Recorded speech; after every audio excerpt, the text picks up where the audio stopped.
Welcome back to BookView TV. Now, this week we're talking with Rob Dubois. He's the author of A Powerful Peace, a Navy SEAL's Lessons on Peace from a Lifetime of War here on BookView TV. He joins us from his home in Washington, D.C. Now, Rob, I want to change gears just ever so slightly because you have a chapter in there about Abu Ghraib. And you talk about what went on in that prison and the treatment of Muslim men there, as well as the continued difficulties in Gitmo. What does that do to harm our global relationships? Well, I think the first thing is apparent. You know, we saw the firestorm of outrage, and it's righteous indignation by many people who assumed that was pervasive, that it was in every engagement between an American and a Muslim detainee. I like to point also to the aftermath, though. We had a thrill killer who went around murdering Afghan civilians a couple of years ago. And that individual was captured by the American military, prosecuted, prosecuted, and sentenced, and is now serving time for the crime that he committed.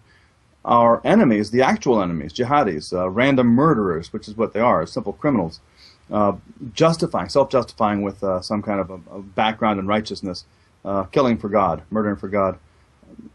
They don't get prosecuted; they get rewarded with their organizations. So I want to point at Abu Ghraib and the fallout, and there were some very, very painful images for anyone from the population of the affected, that has the affected victims, if you will. So dog chains and naked patrolling and all the or naked crawling around and being abused by a woman, which is very offensive to certain individuals in the world based on their background.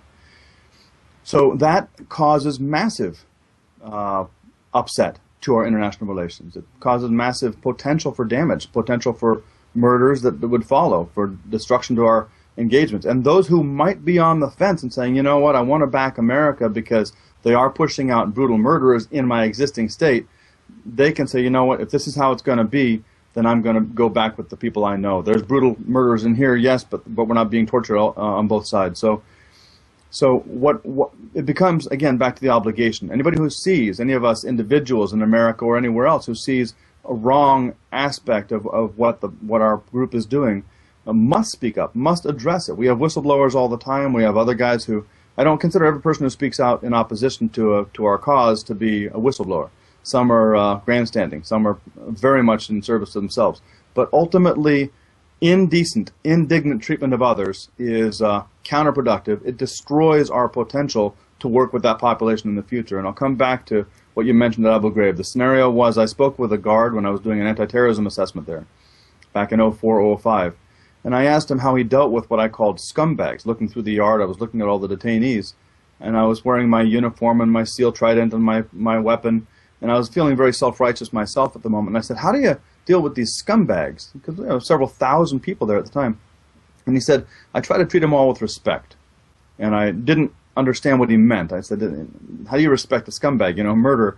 This is one of my turning points for my own life, my own maturation process. And he said, some of these guys are innocent. And at the time, the detention for an innocent man could be 6 months before he was cleared to go home. In the meantime, a wife is in desperate straits in a male-dominated economic society there. So, in the case of the guilty men too, he told me that it was basically that the men who were guilty. He knew there was a guy who had killed 2 Americans 2 days earlier. He showed the person to me.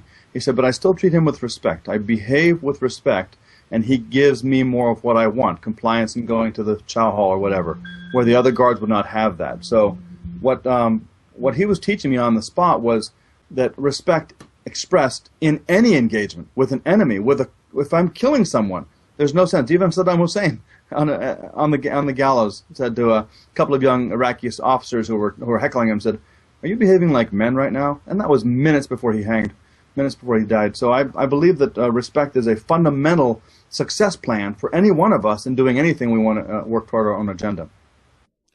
Rob, I was living in the Netherlands at the time of 9/11, and watched a fairly dramatic change over the course of the next dozen years or so in the United States. And it was actually my sister-in-law, though, who asked a very powerful question, because we would be watching television or we'd see a news report and we'd see American flags everywhere. And she said at the time, she said, "I love my country, but why are there so many flags? I mean, we don't even do this for Queen's Day in the Netherlands, yet here we were seeing people wrapping themselves in the flag, and the president at the time didn't ask for any sacrifice while the country was engaged in 2 new wars. And that was the first time in history that had ever happened. So what was the reaction from someone like yourself who abroad who was trying to determine, well, what is the real level of support if there's nobody else with skin in the game other than you? The real 1%? Yeah. Well, yeah. You know, the military service members are equal less than 1% of the United States population. So, first of all, wrapping oneself in a flag is a wonderful gesture, and you know, I say thank you to anybody who, with good intentions, did do so. But it's actually a defacement of the flag. Wearing it as underwear or a welcome mat or hanging it in inappropriate ways is considered by the tradition of the flag to be inappropriate. So please put it up on a pole and hang it if you want to display it, or little flags stuck into the ground. But treat it with respect. And at the same time, I think to respond to your point, Dennis, an extravagant expression of patriotism without substantive contribution, without putting skin in the game, without contributing to a cause, without being involved in the local action committee that gets involved with the state action committee, that gets involved with the national action committee to influence our policymakers and say, let's widen our perspective on this whole thing. Yes, we need bullets. Yes, we need missiles. And what else can we do? What are the other tools we can bring to bear? So I think that we have, in America today, we have very much of a pop culture. Believe me, I love my country. Believe me, I have put my life on the line many times. And that I'm sitting here today, it can only be the grace of God and some extremely good training.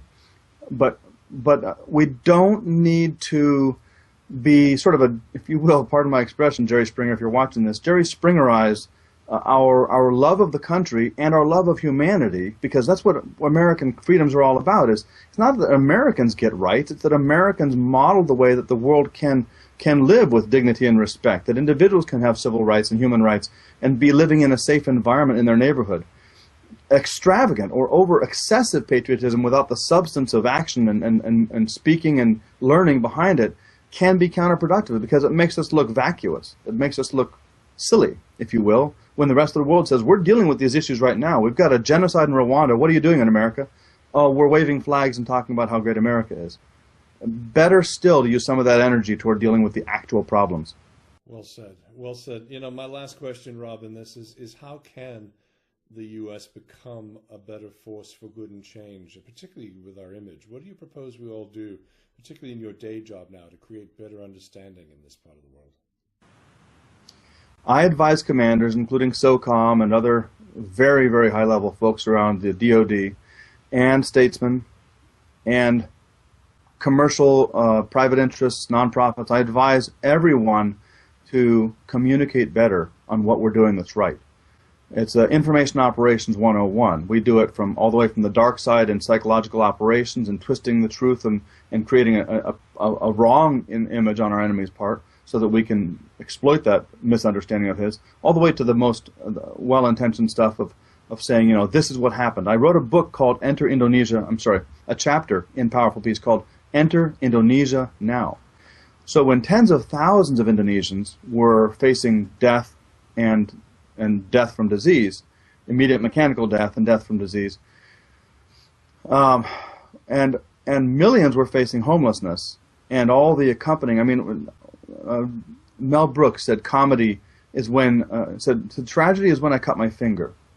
Comedy is when you fall into an open sewer and die. Try to imagine for 1 second the experience of being literally homeless, literally without even a home, without any residence or structure to step into, which was the condition of the Indonesians after the tsunami. And I said immediately, the day after the disasters struck, I said, let's get in there now. Let's use American power to the maximum ability to ensure security and rebuild.